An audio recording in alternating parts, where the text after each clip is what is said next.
am very passionate about the Ayurvedic and traditional Indian way of eating. I've tried different fat diets, only proteins and only starch and only fat and all different kinds of things, but I always come back to the comfort of my home cooked Indian food. So these are Ayurveda tips on eating, because what you put in your mouth is pretty much the most important thing that decides the quality of our lives. So number one tip on Ayurvedic eating is that you eat only when you are hungry. That is when the body gives you a signal that it needs food.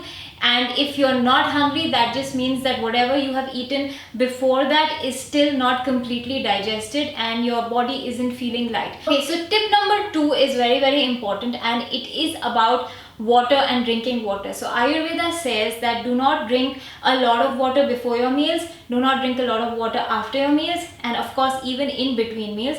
However, you can take small tiny sips of water during your meal. The other thing that they say is that you should not take sips of ice cold water or colas or beverages. These are all very acidic and not good for our digestive system.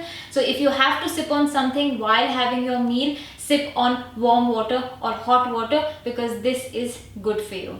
Ayurveda also says that you should not have a bath immediately after taking your meal and having your meal. Now the reason they give is that in Ayurveda they refer to our digestive system as Agni or fire. So they say that there's a fire inside the stomach and that helps digest everything. So when you put water on fire, what happens? It kind of weakens the fire and it weakens the digestive system, and the digestive system is unable to work in as efficient a manner as it should. So do not have too much water before, during and after meals. Tiny sips is all you need. Okay, so tip number 3. All of you have heard your mother say, slow down beta, eat slowly, and there's a reason for it. So when you actually take the time to chew on the food, it increases surface area, gives it more area to get digested, and it's easier on the digestive system. So very often I have noticed that people who really chew and take their time to eat their food and enjoy their meals and slow and steady, they are usually very fit and very slim. They do not put on weight very easily. Okay, so next, one thing that they take very seriously in Ayurveda is food combinations,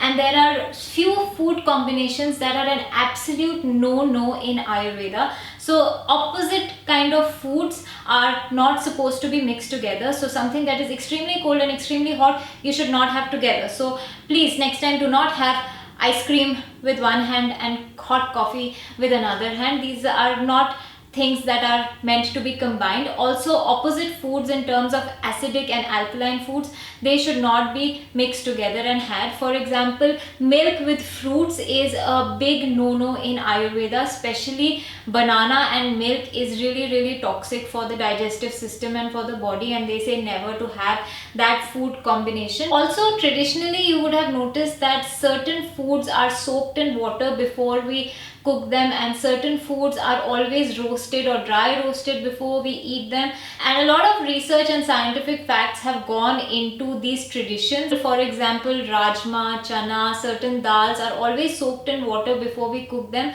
and by soaking them in water they just become lighter and easier to digest for the digestive system. Now Ayurveda also says that raw food is extremely difficult for the body to digest. I know raw food is a big fad, but Ayurveda says it's hard to digest. So if you are having a lot of raw food, then maybe try and restrict it to about 6 in the evening, and after that don't have something that is very difficult for the body to digest.